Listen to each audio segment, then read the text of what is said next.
Desember merupakan hari lahir seorang maestro ternama dunia. Siapa dia? Selengkapnya dalam Today's History.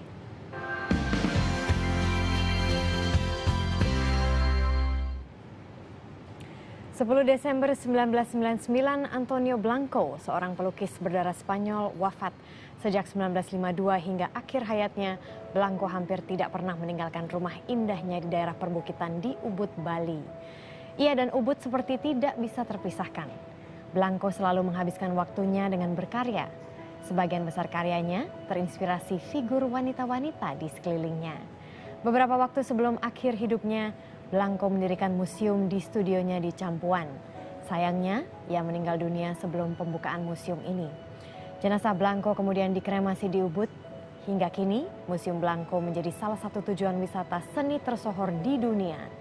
Sepeninggal Blanco, museum ini dikelola putranya Mario Blanco yang juga seorang pelukis.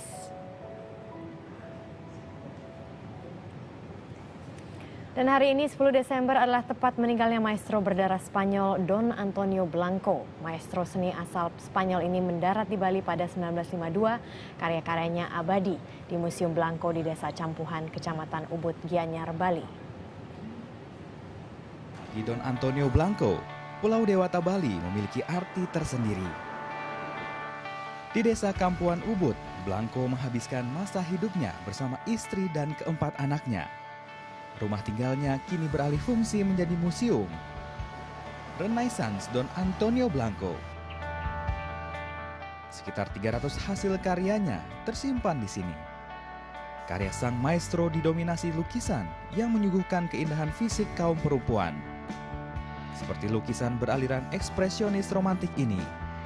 Sebuah masterpiece yang terinspirasi dari sang istri, Ni Ronji, perempuan Bali yang dikenal sebagai seorang penari. Semuanya kayak combination art, different art periods gitu. Jadi ini bikin aku lebih apresiasi tentang Indonesia dan tentang Bali. I really like it. It's really beautiful. Bakat lukis seniman berdarah Spanyol ini menurun pada anaknya, Mario Blanco. Hanya saja, karya Mario Blanco lebih banyak terinspirasi dari alam dan lingkungan. Beliau adalah guru, beliau adalah payung, beliau adalah sosok orang yang sangat kami kagumi. Tidak saja saya, termasuk kakak saya Cempaka Blanco, adik saya Mahadewi dan Orchid Blanco. Jadi berpulangnya beliau sebenarnya hilangnya sosok seorang guru di dalam rumah tangga kami. Bukan hanya pelukis, Antonio Blanco dikenal sebagai seniman serba bisa. Bahkan hingga saat ini, karya Blanco masih banyak diburu para pecinta seni, kolektor, dan promotor. Saat musim liburan, museum ini ramai dikunjungi. Jumlah pengunjungnya bisa mencapai 300 orang per hari. Wisatawan yang berkunjung ke museum ini akan dikenakan biaya masuk Rp30.000 untuk wisatawan domestik dan Rp50.000 untuk turis asing. Selamat Kurniawan melaporkan untuk NET.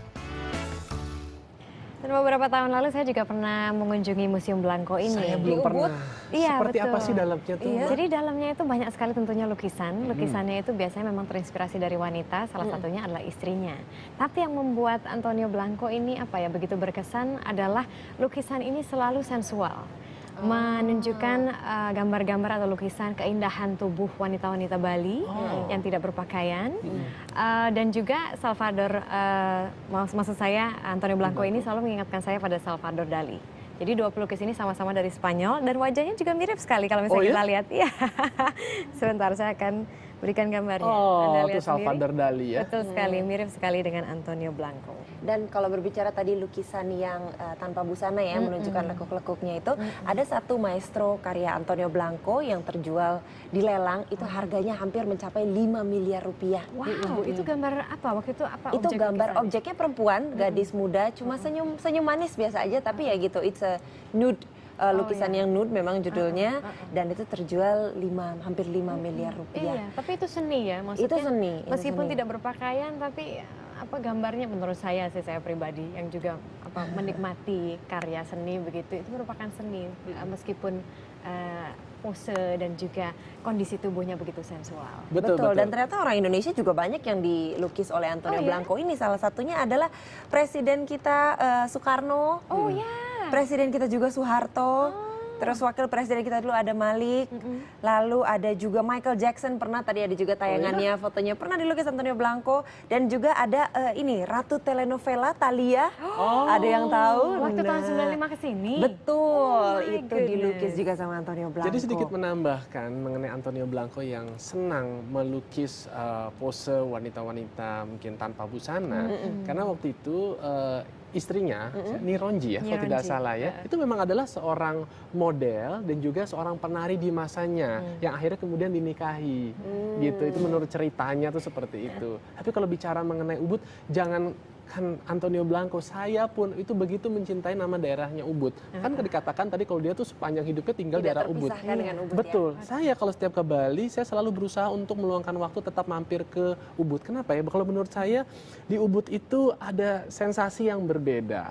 Di situ kita bisa tetap melihat hutan, bisa melihat sawah, ya kan? Ya kalau pantai memang mungkin tidak ada di situ. Tapi itu menimbulkan ada satu suasana yang lebih spiritual kalau buat saya di sana. Jadi saya tetap satu malam minimum harus ada di Ubud. Betul, makanya banyak orang-orang kalau misalnya di Jakarta atau mungkin dari tempat lain untuk bermeditasi, untuk relaksasi, pokoknya untuk pergi dari segala kepenatan hiruk pikuk ibu kota, itu larinya ke Ubud. Kalau party ya harus ke daerah Kuta atau Seminyak dong. Atau Legian dong ya. Ketahuan nih Adrian ya. Oke, bicara